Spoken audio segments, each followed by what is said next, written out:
what's up, y'all? It's your girl Queen Faith here, and this is our series on how I naturally lost 100 pounds. So, as I told y'all last time, this time we're going to be discussing eating.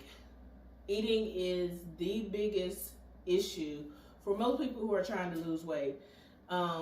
Even though I've taken a pause in the cutting that I was doing, it's still an issue in what I have going on right now. Like, I'm still trying to eat clean and follow the macros. Well, I am doing that, but tonight I decided, I'm gonna go out with my friends. And what do you do when you go out with your friends and there's so much temptation around? First of all, one, you absolutely can look at the menu and plan ahead. Like, okay, I ate this today and these are my current calorie count, and then it's also where my macros are, so I can maybe have a slight cheat, but these things you can't do too often. And so that's why while I was on my cut like super aggressive last year, I was in the house. I'm in the house now too, but I was in the house for show. Like my family, I won't try to see them like that because there's so much temptation with eating sweets. And you know how black people do when they get together, it's always some food getting eaten. And most of the food that we cook on a consistent basis is not healthy food, right? So I basically like isolated myself for the most part, and I cooked my meals. You're going to have to cook your meals. Your best friend is going to be that oven or that air fryer. And I have an air fryer over here. I actually burned through one last year and had to get another one. But some great go-to things: chicken breast tenderloins.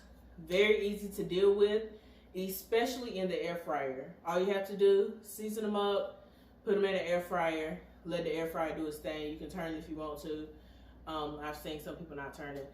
I personally turn mine. But I feel like I'm not even going to go that far into the actual eatings thing because a lot of it deals in cravings. So for me, I had a lot of cravings. And how do you deal with cravings? Usually people give in to them.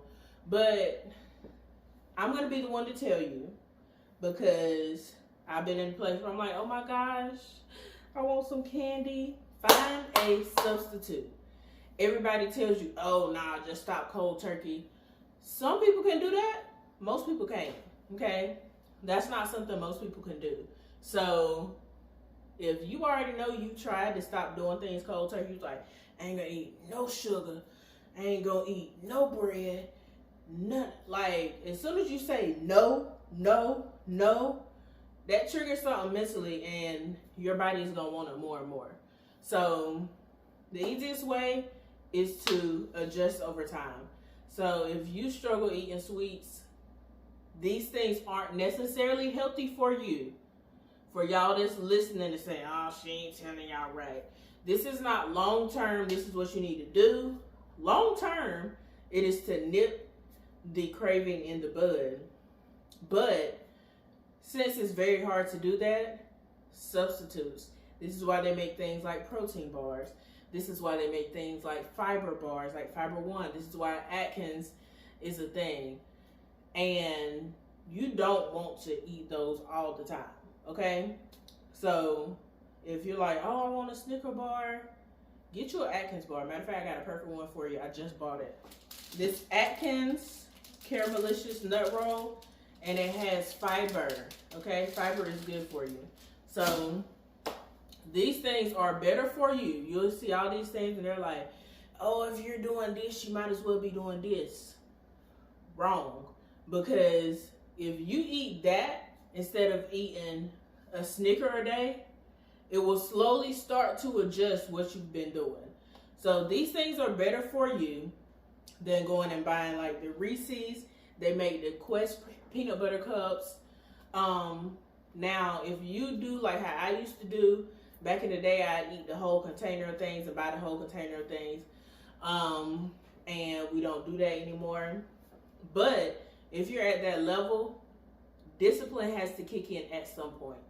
I'm not saying discipline has to kick in and say, hey, no, absolutely no sugar, I'm going to go get a carrot stick. Listen, if that's what y'all want to do, go on about your business. I'm not a person to tell you to do that. If you can do it, that's amazing. But slowly cut things off. I'm telling you now, slowly cut things off.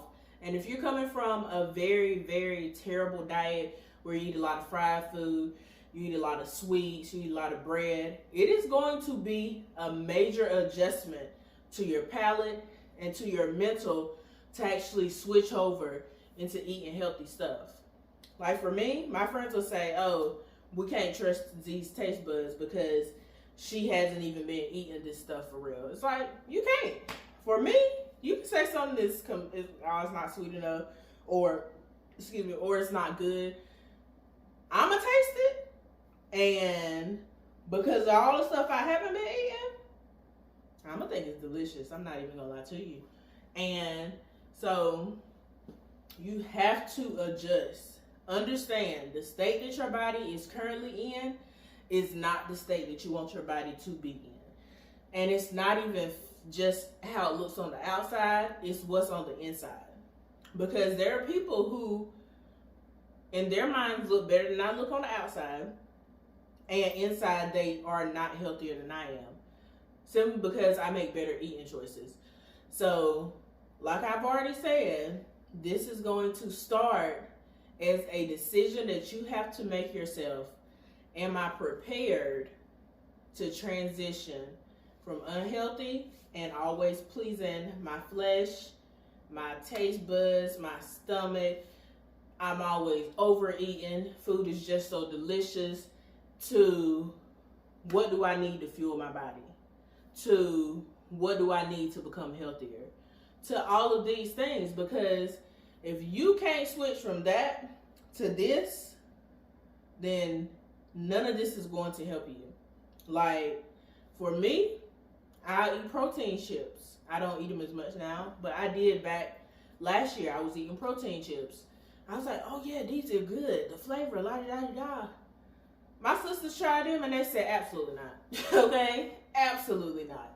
But that's because it wasn't as important to them as it was to me. If I wanted a chip and I knew I could eat a bag of protein chips and it'd be like 140 calories and 20 grams of protein, but if I eat a bag of Doritos, it's going to be 400, 500 calories, like 40 grams of carbs and fats or whatever, and barely any protein. It's like, what are you doing? Like, does this taste better? Probably. But is this healthier for you? Absolutely. So there are protein chips that I like to substitute. Quest made some, Atkins made some. They're different brands. I think my sister told me about Hilo.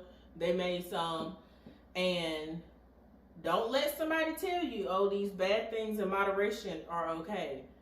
That doesn't help us, because we don't eat in moderation when it comes to these terrible things. If we can eat the bad things in moderation like they do, then we wouldn't be in the situations that we're in. So, yeah, let's address the cravings first. If we can get like I already said, follow your calories and macros, and if you have a little extra space for a snack, make it one that has protein, because that is going to help you to build that muscle, and that is going to be better in the long run. Because now, let me tell y'all something. I ate all the protein, and now I am so hungry all of the time. Like, when I tell you I have so much muscle mass, I have lost so much weight, but I'm always hungry. It's like I can eat a meal and in an hour I'm hungry again, because it's now kicked my metabolism up, and I am now smart about what I'm eating to where I'm consuming food in that way. But anyways, like I said, I went out with my friends, and I feel like I've afforded myself too much stuff. lately simply because, oh, I ain't cutting no more. And so I ate my meals at the house. Y'all know how it goes: eggs, turkey bacon, delightful bread, easy peasy, high in protein, low in calories. I cooked my chicken. I had rice, all the good stuff, right?